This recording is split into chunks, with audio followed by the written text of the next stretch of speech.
Bueno, pues nada, buenas tardes. Gracias por seguir aquí. Somos los últimos, pero los últimos siempre son los primeros. Bueno, sin más, voy al tema que nos concierne en esta mesa redonda. Vamos a hablar otra vez del Internet de las cosas, pero ya desde otro punto de vista diferente, ¿no? El contexto que va a haber el Internet of Things, las transacciones y qué básicamente nos espera los siguientes años en este nuevo concepto que está entrando con fuerza, que se llama Internet of Things. Sin más, os quiero presentar a los ponentes de esta mesa redonda. Álvaro López Cotelo, Campus Manager Operation Business Development, aquí.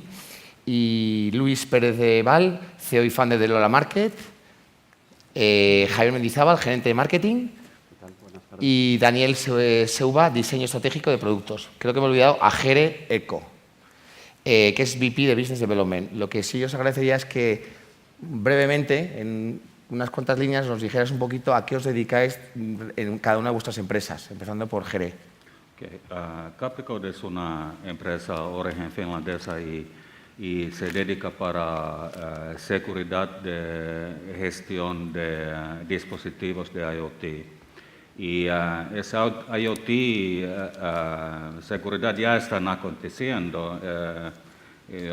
Ya he leído que el año pasado ya tenía un ciberataque de neveras, más que 100.000 neveras en Estados Unidos. Fue hackeado haciendo ciberataque y enviando spam y otras cosas. Y también un par de meses atrás entraron en red de electricidad en Ucrania y cerraron un blackout ya varios días. Entonces sí, hay mucha cosa y todavía viene más. Y yo he visto que esa presentación de Ericsson eran números que pensaban que en 2021 se no me engano 28 billones de dispositivos, pero yo he visto una pesquisa de Gartner y TechCrunch que ya en 2020 ya tiene más que 40 billones de dispositivos de IoT, que año pasado ya tenía 10 billones, entonces hay mucha cosa en esa área. Muy bien, muchas gracias. En Ironhack formamos en las últimas tecnologías de forma presencial y en 2 meses. Son formaciones muy intensivas en las que intentamos atacar aquello a donde no llegan las universidades. Hemos empezado, por ejemplo, con programación, viendo los últimos conceptos, y ahora hemos abierto un bootcamp de UX. Resultados que hemos tenido desde 2013, para que podáis ver, el año pasado tuvimos 3 meses vista después de graduarse un 98,5% de hiring rate con un sueldo medio de 24.000 euros. Lo que hacemos es formar a gente junior y, bueno, contando que estamos obteniendo mejores resultados que en la universidad, en conceptos de contratación, es un poco para plantearse, ¿no?, cómo está el sistema ahora y las oportunidades que hay de cambiarlo. Vale, muchas gracias. Lola Market es una plataforma en la que cualquier consumidor puede hacer su compra a través de Internet. Su compra en mercados y supermercados, principalmente pues, en las grandes enseñas, como puede ser Mercadona, Día, El Corte Inglés, etcétera, y lo puede combinar con mercados tradicionales de abastos, como por ejemplo el Mercado de la Paz, el Mercado de Chamartín, etcétera. Es decir, no es solo la compra online en un supermercado, sino que también entra en juego el fresco. Podemos comprar en nuestro supermercado tradicional y combinarlo con el fresco de un mercado. Un personal shopper que es experto en hacer esto, elige los productos por ti y uno puede estar tranquilamente en su casa reposando, viendo la televisión y viendo cómo el personal shopper se esloma con las bolsas pesadas, etcétera, te las sube, te las deja en la cocina, etcétera. Y, bueno, solo avisar que Lola Market engancha bastante si lo probáis. Vale, Buenas tardes, soy Javier Mendizábal. ¿Te lo mete también en la nevera? También te lo mete en la nevera, si es necesario. Yo soy gerente de marketing de Opel. Llevo toda el área de comunicación. De Opel poco explicar, creo que todos lo conocéis. Como dato relevante, en 2016 creo que somos la marca que está comunicando más asiduamente toda la parte de conectividad. Tenemos un sistema espectacular que se llama Opel OnStar, del cual os hablaré un poquito más tarde y nada, poco más que para nosotros toda la conectividad móvil y sobre todo el impactar a nuestros clientes y el darle a nuestros clientes lo que necesitan en su momento es fundamental. Pues yo soy Dani Seua, trabajo en Tecnológica. Tecnológica es una consultora de transformación digital y lo que intentamos es resolver problemas de usuarios o consumidores a través de diseñar una experiencia en la cual la tecnología lo que hace es resolver ese problema o esa necesidad que tienen, ¿no? Cosas como Pangea, como Europa, bueno, como diferentes clientes. Y en julio fuimos adquiridos por Accenture y ahora somos parte de la familia Accenture. Pero bueno, básicamente eso es lo que hacemos. Muy bien, pues muchas gracias. Ahora que conocemos a nuestros panelistas, quisiera empezar el debate de la mesa redonda con una noticia bastante potente que salió en el mes de abril del CEO de Intel, en el cual básicamente comentaba que iban a hacer un shifting total de las operaciones de Intel. Intel, como sabemos todos, es un fabricante de chips de móviles y además de esto, pero que básicamente se iba a centrar en la fabricación de chips de Internet de las cosas, Internet of Things, básicamente, y que básicamente, además de eso, se iba a centrar en promocionar nuevos procesadores, nuevos chips y para desarrollar la tecnología 5G. A día de hoy, todos sabemos lo que es la tecnología 3G, ahora mismo las grandes ciudades españolas estamos en el 4G y básicamente, bueno, una de las mayores empresas americanas que pegue este cambio hacia esta vertiente que es el Internet of Things y hacia el 5G, os quería hacer la primera pregunta. ¿Cómo creéis que el uso de la conectividad basada en el 5G de cara a vuestros diferentes productos o segmentos de empresas en los que estáis, si va a ser otra revolución y en qué medida? Una pregunta abierta para el que quiera responder o que se atreva a responder qué es lo que va a pasar con este nuevo cambio del monstruo de los chips que es Intel. ¿Alguien se atreve? Muy bien. Nuestro sector básicamente es una de las transformaciones que estamos esperando. Va a ser un cambio esencial y absolutamente disruptivo, porque realmente el consumidor ya en su casa no va a necesitar hacer sustitución de pedidos, de aprovisionamiento, etcétera, porque va a ser un poco la propia casa la que lo solicite, ¿no? O sea, la nevera te va a decir que necesitas más tomates, más lechugas, exactamente. Lo que sea. Lo que pasa que no solo es la nevera, pero nosotros lo hemos estudiado muy bien, ¿no? Y nosotros, claro, no solo es la nevera, porque es la nevera que tiene el fresco, pero luego también la cocina está llena de pues la despensa, el cuarto de baño tiene pues el papel higiénico, el detergente tal, el cuarto de estar pues tiene muchas otras cosas, es decir, que es la casa entera, ¿no? Por eso yo creo que efectivamente el Internet of Things está ahí y cada vez lo tenemos más cerca. Vale, muy bien. Y el 5G creo que va a ayudar a toda esa revolución, ¿no? Para tener una conectividad más rápida, más... Claro, al final la transmisión de datos está sufriendo un crecimiento absolutamente exponencial. El otro día veía un gráfico de lo que iba a crecer la transmisión de datos en los próximos años y lo que hemos visto hasta el momento es un chiste, ¿no? Vale, muy bien. ¿Alguien se atreve? Sí, bueno, los Gs yo creo que son un poco menos importantes, no sé, a una operadora que hace eso con los marketing, porque todavía no tenemos 4G en realidad en función, solo en tipo, si estás cerca de una estación en 3 horas por la mañana, puedes tener una velocidad de 4G si tienes suerte, pero más, ¿qué significa todo eso? Y además los dispositivos que están evolviendo y hay chips y procesadores que hay que apoyar ese desarrollo, pero los peligros vienen que cualquier uno con su dispositivo móvil, sea 4G o 5D, pueden entrar y hasta hackear cosas que son muy peligrosas, por ejemplo, en área de salud. Hay varios tipos de dispositivos que están manteniendo vidas en hospitales y tal, y viene un montón de peligro con ese también. Vale.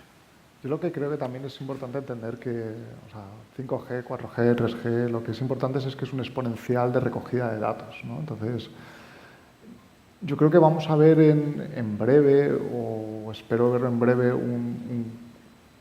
diferentes elementos que resuelven los mismos problemas. Es decir, puede ser que la respuesta a no tener comida en casa no sea no tener una nevera, ¿no? Estamos viendo cosas como la respuesta de no tener la ropa sucia, a veces no es... yo tengo la ropa sucia, no tiene por qué ser una lavadora, no tengo coche, tengo una necesidad de movilidad y de repente sale un Car2Go, ¿no? Entonces, lo que sí que es interesante de toda esta implementación de sensores es el aumento de datos, el aumento de información que podemos sacar y ver cómo va a transformar toda la realidad que tenemos. Seguramente relacionada con la automoción, cuando tú realmente tienes un coche sensorizado, cambia realmente, cambia el mantenimiento del coche, cambia entender hasta la póliza del seguro que le puedes dar a esa persona, porque en función de cómo conduce le puedes dar. Entonces, yo lo que creo es que van a cambiar mucho los modelos de negocio y van a cambiar mucho los servicios que van a ofrecer las empresas, porque no necesariamente tienen que estar centradas a poner un sensor. O sea, justo hablaba con una persona, con Teresa, hablábamos del botón de Amazon, ¿no? Amazon pone un botón en la lavadora y te lo resuelve, ¿no? Pero ese es un buen primer inicio, veremos dónde termina eso, ¿no? A lo mejor es que no necesito el botón, a lo mejor es que yo entiendo y hay un tracking code de cuándo voy a necesitar un servicio de limpiar la ropa y a lo mejor la respuesta no es una lavadora ni es un detergente. Por ahí yo creo que es interesante esto. Vale. Yo en este sentido, yo le quería preguntarle a Javier Mendizábal, que es el gerente de Opel, que yo creo que es una de las primeras marcas de automoción que ha implementado la tecnología de poder navegar por Internet de sus usuarios, que nos cuente un poquito cómo está afectando el Internet of Things a la propia marca, que creo que se ha anticipado al camino del Internet of Things, creando estos coches con OnStar. O sea, si nos cuentas un poquito. Bueno, yo creo el mercado de la automoción es uno de los primeros que está liderando también este proyecto Internet of Things. Solo hay que ver, bueno, Car2Go acaba de estar aquí, uno de los fundadores, y son funcionalidades que está saliendo de automoción, de propiamente automoción, pero nosotros lo que hemos hecho es, en nuestros coches, bueno, hay aplicaciones que se pueden poner, hay distintos dispositivos de 4G que incluso si te montas en un Cabify puedes tener 4G también. Nosotros lo llevamos ya integrado dentro del coche y no es solo un 4G, sí anunciamos 4G porque es lo más distinto y lo que la gente en 20 segundos puede captar, pero nuestro sistema va mucho más allá, no solo para el cliente, sino también para la marca o el concesionario. Por una parte, el cliente recibe muchísimas funciones, desde 4G para 7 dispositivos, desde con solo apretar un botón tiene un ángel de la guarda, tiene una persona que le contesta, es una persona, no es una máquina que dices pulse 1 si quiere hablar con ventas o pulse 2 si quiere hablar con administración, sino que te dice exactamente qué es lo que quieres, tiene una limitación de funcionalidades, te pide, pues si quieres ir a tu restaurante japonés preferido te lo dice, pero no te dice el tiempo que va a hacer mañana, esa es otra de las cosas, o sea, está limitado el uso de la función. Pero sobre todo está muy enfocado al tema de seguridad. En automoción una de las principales funciones es mantener seguro al cliente y yo una de las cosas que más valoro es, y viajo casi todos los fines de semana, es volver a las 11 de la noche el domingo con mi familia en una zona de baja cobertura para un móvil y que el coche esté conectado, que sepan dónde estás. Si tu coche se te para, tienes un accidente, inmediatamente no solo te contesta una persona, sino que además te habla una persona. Te dice, ¿está usted bien? ¿Necesita ayuda? Con lo cual, para nosotros eso es ya algo completamente diferenciador dentro del mercado. Aparte de todo eso, recibes mensualmente comunicaciones del concesionario y de la marca de cómo está tu coche. E incluso si te vas de viaje, yo soy un desastre y no miro los niveles nunca, pues aprietas el botón y te dice exactamente cómo tienes los niveles y si está correcto. Con lo cual, ya la comunicación con el cliente, esto ya no solo hablamos de la data, esta data ya no solo se queda en lo que le puedes dar al cliente, sino en todos los datos que recibes del cliente y que puedes ayudarle al cliente a mejorar esa relación con el coche que va más allá ya de lo utilizo para ir al trabajo, lo utilizo para irme de viaje, sino más allá de qué puedo ofrecerte a ti, cliente, con toda la información que yo tengo. Con lo cual y vuelvo a decir, esto es solo el principio. O sea, lo de Wi-Fi 4G como para 7 dispositivos como tenemos es solo el principio. Dentro de poco aparecerán muchísimas otras funcionalidades que permitirán, vuelvo a decir, mejorar la vida del cliente y su coche. Vale, muy bien. Bueno, la siguiente pregunta es una pregunta para todos. Lo que es un hecho ya en el mundo de la movilidad, esto es un evento de movilidad, la MMA, Pure Mobile, es que los usuarios y la tecnología están yendo un paso por delante de las marcas. Es decir, todos lo vemos, los dispositivos que tenemos, lo que podemos hacer con ellos. Y en este sentido, lo que estamos empezando a ver es cómo están las empresas enfocando sus estrategias para llegar a ese usuario de la forma más targetizada posible. Es decir, a día de hoy, antaño hablábamos de la geolocalización, pero a día de hoy se trabaja con dónde está ubicado este usuario, las utilizaciones de las aplicaciones que ha hecho, es decir, dónde ha frecuentado, qué ha navegado. Es decir, se utilizan diferentes parámetros dentro de lo que hace un usuario dentro del móvil para poderle targetizar a ese dispositivo con 1 metro de distancia a realmente lo que tú quieres targetizar a ese usuario. Es decir, ¿qué es lo que nos espera en este sentido y cómo estáis trabajando en cada una de las áreas para saber y cómo vais a realizar esa targetización tan exhaustiva? ¿De qué manera lo vais a realizar en cada una de vuestras empresas? Yo creo que eso depende un poco si uso es corporativo o personal, porque si uso de ese tipo de móviles o lo que sea, dispositivos son más de corporativo, entonces son las empresas que hay que definir hasta qué nivel y que se pueden comunicar y que se pueden utilizar para creando unas reglas y cuando es el personal, esa responsabilidad queda en cada uno. Entonces, porque ya hoy en día, cuando estás aceptando, todos los websites están preguntando, utilizamos los cookies y continuando navegando, estás aceptando. Bueno, vía cookies ya saben todo que están haciendo ya. Y de la misma manera ya hay tecnologías de móviles que ya sabemos todo, menos quizás su nombre si no están, pero datos hay muchos y es muy difícil proteger si no tienes que instalar algún tipo de software para estar un poquito más seguro, aunque sí, todo es hackeable. ¿Alguien quiere decir algo? Sí, bueno, nosotros este boom de la tecnología lo estamos viviendo muy de cerca, pero quizá lo estemos viendo un paso antes, ¿no? Que es ayudando a las empresas a que todo esto sea posible. La demanda de programadores aumenta exponencialmente todos los años, es bestial las necesidades que tienen las empresas. Y luego de otro tipo de perfiles, ¿no? que va muy enlazado con hacer que la experiencia del usuario sea mejor. Pues, por ejemplo, con Opel, que como nos comentaba Javier, que está muy enfocados en mejorar la experiencia del conductor con el coche, ¿no?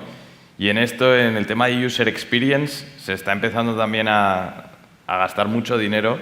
Lo vemos nosotros desde un paso más atrás. Y estamos nosotros empezando a formar gente en eso, ¿no? Entonces, creo que se está notando de manera bestial todo esto, de que llega ya, como has dicho, que las empresas lo están adoptando, y el siguiente paso es que en nada se empiece a notar en la población. Nosotros efectivamente vivimos en ello, ¿no? Toda nuestra inteligencia de negocio, de adquisición de clientes, se basa en este tipo de experiencias. Es decir, el hecho de que un Lola Market pues, se haya convertido en menos de un año en el líder del sector de hacer la compra online es porque realmente nosotros estamos permanentemente analizando cada uno de nuestros usuarios, ¿no? Es decir, que nosotros cuando un usuario está en el proceso de compra sabemos su teléfono móvil, su modelo, su versión de iOS o de Android, podemos incluso visualizar en tiempo real y no solo eso, sino grabar las propias sesiones para ver efectivamente dónde ha parado la transacción o dónde la ha seguido, y luego todo eso lo agregamos en distintos grupos y impactamos en esos grupos de una forma o de otra con muchísimas prueba y error, pruebas A/B, etcétera, con distintas promociones impactando a cada quien, por qué motivo, y al final pues yo creo que efectivamente todos los departamentos de marketing de las compañías digitales tienen que tender a ese tipo de análisis y de impacto, ¿no? Es decir, conocer al usuario como usuario, no los demographics, ¿no? Que eso ya ha quedado muy atrás. Javi. Bueno, o sea, no es más que decir o repetir lo que ellos han dicho. Nosotros lo que sí que lo utilizamos ahora y cada vez más es en optimizar nuestras campañas de marketing. Habrá un futuro uso seguro en otras cosas, pero intentando captar al cliente en el momento más caliente de compra. Cuando hablamos de un coche que lamentablemente en España ahora el ciclo está por encima de los 8 años, no es como la compra, pues necesitamos saber en ese momento que está caliente el cliente y que pretende cambiar de coche. Para eso todos los datos que tenemos del móvil es que a mí me llega a asustar. O sea, saben dónde estás, dónde has ido, dónde es tu trabajo. No es solo personal, no es solo dónde vives, sino dónde es tu trabajo.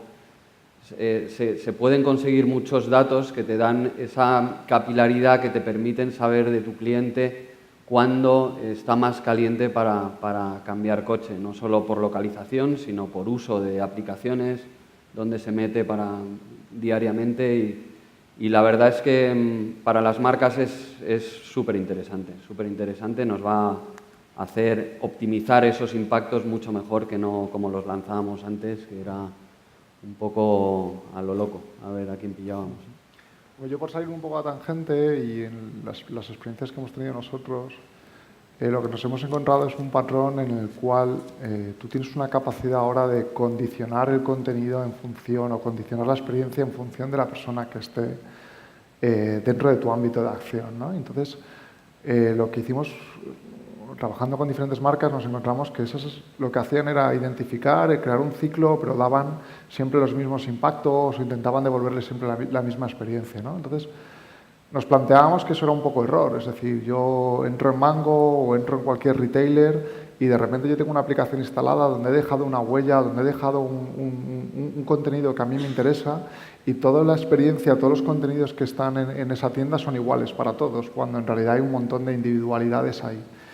Y si lo llevas a una macro tendencia, todo este mundo de las redes sociales, de las microinteracciones, ha demandado la microindividualización de las experiencias. Entonces, es importante que tú uses esta capacidad de segmentar para dar experiencias individualizadas, ¿no? A lo mejor no necesariamente tienen que ser personales, ¿no? Pongo un caso concreto de una cosa un poco friki que hicimos en mi compañía. Teníamos un restaurante porque nos mudamos enfrente de donde estábamos, en Lavapiés, ¿no? Y ellos tenían una carta y tenían muy claros unos contenidos que se vendían más en función de la temperatura que hacía, ¿no? Entonces, nosotros lo que instalamos fue un circuito de cartelería digital dentro de ese bar que realmente, sin ellos necesidad de conectarse a nada, sabiendo la temperatura que hacía afuera, iba cambiando realmente el contenido que se mostraba, ¿no? Entonces, ¿para qué realmente qué fuente coges de datos para que te modifique esa experiencia, ¿no? Y sobre ese tipo de cosas son las que yo creo que es más interesante, ¿no? Al final, todas estas tendencias de cookies y tal se han centrado mucho en sistemas de retargeting y al final Funcionan, no digo que no funcionen, pero yo creo que lo que es importante es entender que el consumidor necesita una experiencia cada vez más individualizada y el usuario la demanda. Y ahora hay esa posibilidad, hay muchos datos, hay mucha posibilidad de entender y sacar y cambiar lo que están viviendo. Vale, esto viene a colación de la siguiente pregunta. Hemos hablado de las tecnologías, de lo que está haciendo el usuario, de cómo se puede recoger todo lo que está haciendo ese usuario en el móvil, dónde está, etcétera, etcétera. La siguiente pregunta es el data. La pregunta que está en el aire, que llevamos trabajando, oyendo hablar a todos en España, en conferencias, todo el mundo habla de data, ¿vale? Pero realmente hay una cosa que es ya obvio, que básicamente ya no tratamos de comunicar un producto, sino los intereses del usuario. ¿Qué le interesa al usuario? ¿Qué hace? ¿Qué deja de hacer? ¿Dónde va? Es decir, lo que viene llamándose el geofencing data. Recolectamos muchísima información de esos usuarios y lo que no está claro a nivel España, por lo menos, es si realmente las empresas españolas o los centros de innovación españolas están preparados para analizar, recoger y realmente exportar de una forma productiva esa data para hacerlo llegar a las diferentes ramas de cada una de vuestras empresas, ¿no? Esta es una pregunta un poquito más para ti, Daniel, que estás en el meollo de esto. A ver, yo lo que creo y la experiencia que estamos teniendo la podríamos dividir en dos. El que tiene el dato por tener el dato, joder, qué guay, tengo un montón de datos, sé un montón de mi consumidor, tal, no sé qué. Y el que tiene el dato para modificar su experiencia, ¿no? Entonces, yo me he encontrado con muchos casos en los cuales se convierte en un cajón desastre de guardar datos, que está muy bien, sé mucho de mi consumidor, pero al final no hago nada, ¿no? Y lo que sí que me voy encontrando cada vez más, y esto es muy interesante, es, bien, tengo datos, empiezo a hacer un análisis y sobre esos datos lo que intento es modificar, un poco lo que contaba antes, ¿no? Pero empieza a verlo ahora. Es verdad que hay muchas tendencias y muchas cosas que empezamos a trabajarlas antes que realmente de entenderlas, ¿no? Entonces, se empezó a trabajar el Business Intelligence de una manera que era recolectar datos y se pasó y se olvidó de la parte de analizarlos, del intelligence, ¿no? Entonces, ahora sí que nosotros hacemos cosas o ves cosas como, por ejemplo, hay una aseguradora sueca que tiene todos los datos de cómo conducen sus usuarios. Entonces, lo que han hecho es un sistema de e-learning para ayudarles a conducir mejor. O ASOS realmente tiene un dato de cuán rápido se gastan los zapatos. Entonces, eso les ayuda a realmente a vender mejor los zapatos, porque entienden en qué momento venderlos. ¿Qué es lo que pasa? Que hay un salto muy grande entre tener el dato y explotarlo. Y ese es el punto en el que ahora hay que trabajar, en cómo exploto esos datos que tengo, porque ahora ya fuentes de datos tienes. Pero ese es el tema, que yo creo que estamos en un punto en el cual ya hemos sabido, todo el mundo sabe recolectar esa data, hay millones de empresas y todo el mundo tiene la data, pero realmente hay poca gente o pocas empresas que sepan realmente exportar, sacar esa data y utilizarla de una manera productiva de cara a los diferentes... ¿no? Yo por mi formación, yo al final tengo una formación de diseñador, de design thinking y de experiencia de usuario. Creo que muchas veces lo que hay que es volver al consumidor o volver a tu usuario y entender qué realmente son los datos, o sea, cuáles son sus intereses. Entendiendo cuáles son sus intereses, qué datos te van a hacer entender mejor en qué momento puedes actuar sobre sus intereses.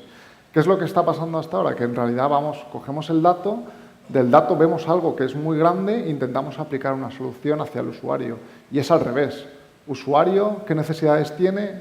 ¿Qué dato puedo tener o qué dato puedo intentar generar para mejorar su experiencia? Entonces, hay un ciclo ahora, es el de girarse otra vez a la experiencia de usuario, que se ha vuelto mucho en el diseño, pero también se tiene que ver en este campo, que es el dato es importante hacia el usuario, o desde el usuario, no hacia el usuario.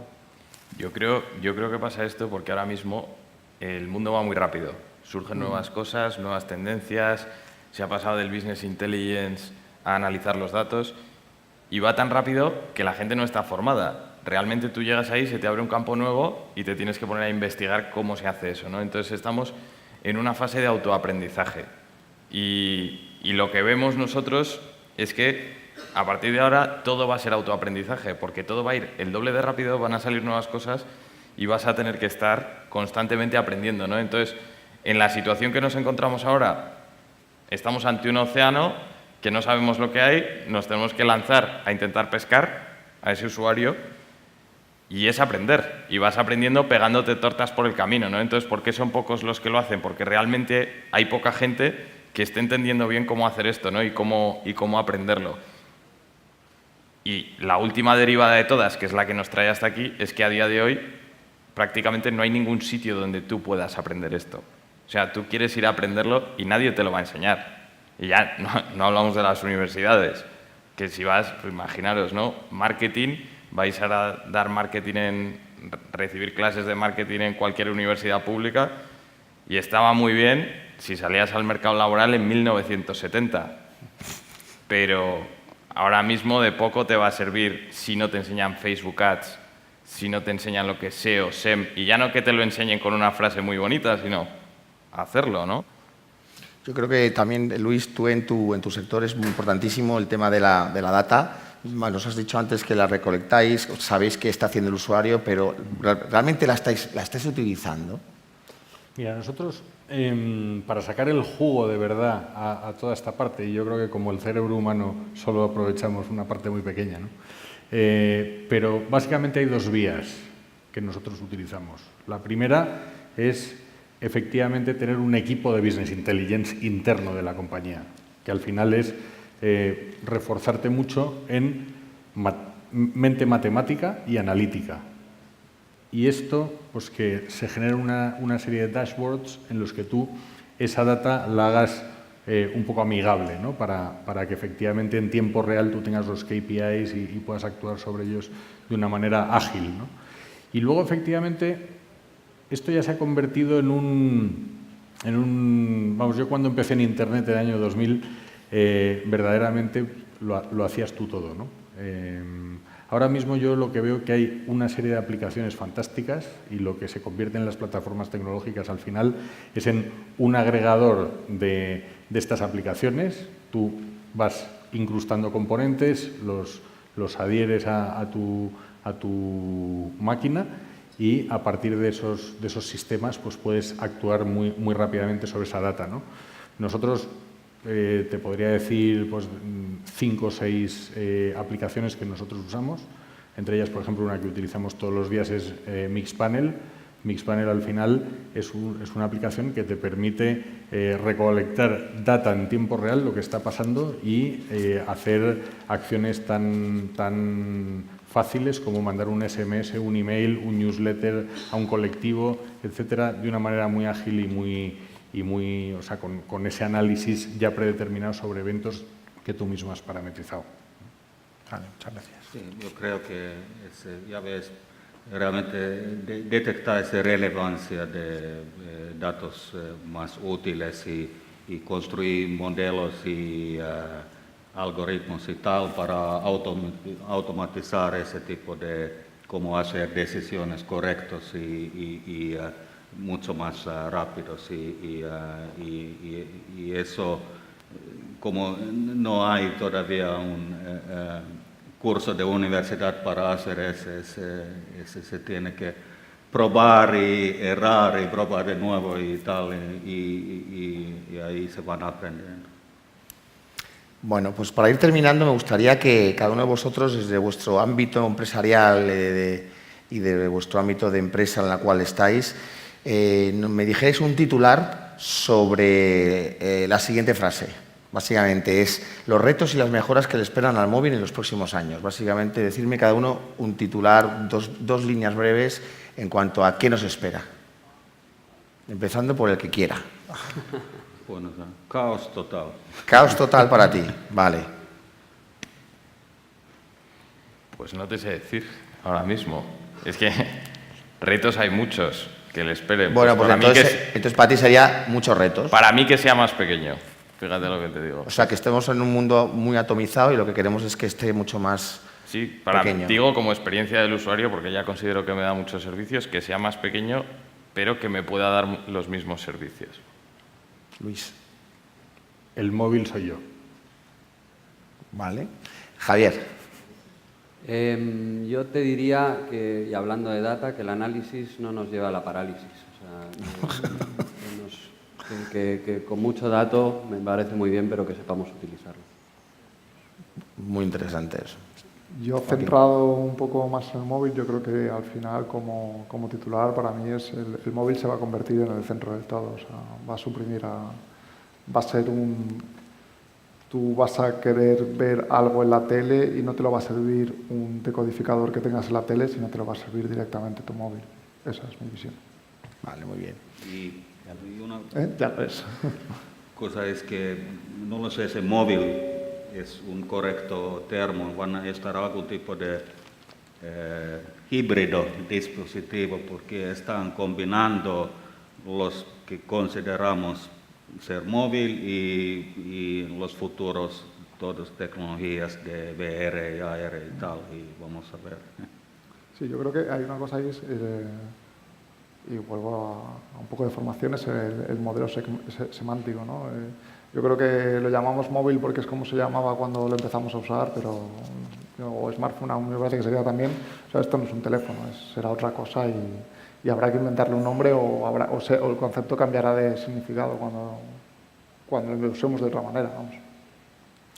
Y ya por último, para terminar, yo creo que es la pregunta más interesante para el ecosistema y el país donde vivimos, es ¿cómo veis vosotros el panorama profesional actualmente para el mundo que nos viene, que es el mundo en el cual llevamos hablando 40 minutos?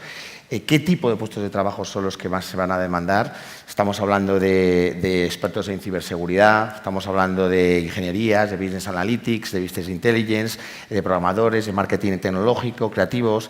¿Qué les diríais vosotros a los jóvenes a la hora de elegir hacia lo que va a estar demandado, esas carreras profesionales que van a ser las más demandadas en los próximos años venideros, viendo todo el ecosistema digital que va tan rápido y evoluciona tan rápido como lo estamos viendo actualmente? ¿Dónde lo veis? Cualquiera. Yo, por lanzarme, yo les diría que hiciesen. Ha entrado una chica en Tecnológica hace 3-4 meses, con 19 años, empezó la carrera de telecomunicaciones, se dio cuenta que no le servía para nada. A los 6 meses lo dejó, se metió en un proyecto de Telefónica, que es una beca que está orientada a ayudar a la gente a hacer aplicaciones, a la gente joven. Hizo una aplicación regulera, está bien, no está mal. Y lo siguiente que se planteó vino a Tecni y nos pidió trabajo en plan de yo quiero seguir haciendo cosas. Y en realidad está aprendiendo haciendo cosas. Yo creo que es la mejor manera. Esto lo que pasa es que cambia mucho el paradigma cultural de lo que tenemos ahora mismo en la sociedad, pero yo les recomendaría a los jóvenes hacer cosas. Yo estoy bastante de acuerdo, se lo comentaba antes Álvaro. La gente con la que yo trabajo, que es gente muy joven, verdaderamente las carreras parece como que han desaparecido.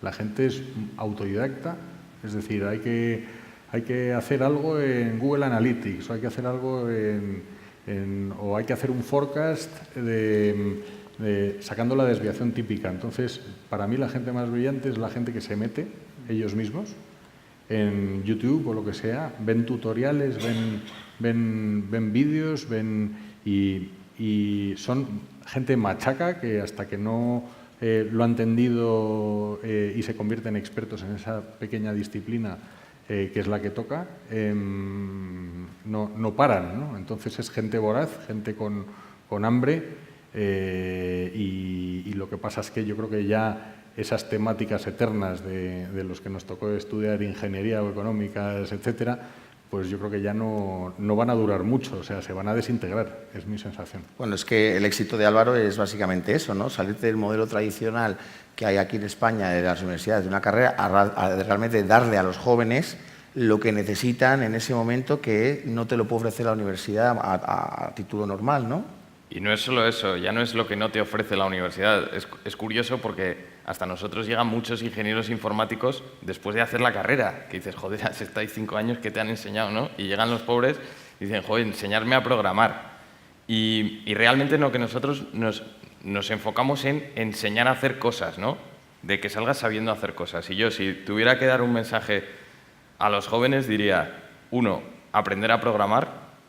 Es como el inglés en la época de nuestros padres, que sabían 3 y ahora si no lo sabes estás fuera. Pero es duro, ¿eh? Decir aprender a programar es como... Suena duro, pero os prometo que no es difícil. Por lo menos os lo digo de verdad, unos básicos. Pero esto a los jóvenes, vosotros ya igual no. A vuestros hijos. Aprender a programar y sobre todo especializaros en algo. Ser buenos, ser muy buenos en algo. Y creo que si os pregunto a cada uno de aquí, de cuando vais a contratar a una persona, ¿quién buscáis? Buscáis el mejor en algo, ¿no? Pues el mejor haciendo SEO, el mejor en Business Intelligence en un campo concreto, el mejor de Inbound Marketing. Y creo que esta especialización va a ser el futuro, ¿no? De hecho, viendo unas estadísticas la semana pasada, creo que fue, o hace 3 días, he visto que ha empezado a decaer la gente que se está apuntando a MBAs y está empezando a subir la gente que se está apuntando a cursos especializados, ¿no? De cosas. Creo que es aquí un poco por donde va la tendencia y ya os digo, el campo de la programación, a día de hoy el 90% de las empresas tienen software y creo que a partir de ahora, si quieres crecer en una de estas empresas, en un Google, en Facebook, en Amazon, quieres ser un Product Manager, tienes que entender el producto. Y solo lo puedes entender y dirigirte a tu equipo de ingenieros, a tu equipo de marketing, si sabes cómo se programa, ¿no? Esto te va a abrir un campo enorme que luego ayuda mucho también a entender otros campos. ¿Alguien algo más que decir? Yo creo que será bueno aprender chino también, porque en futuro eso donde es el crecimiento y escala grande de todos los aplicativos, entonces eso es que es el futuro que se direcciona. Muy bien. Pues nada, pues muchísimas gracias a todos. Muchas gracias por vuestro tiempo y hemos acabado.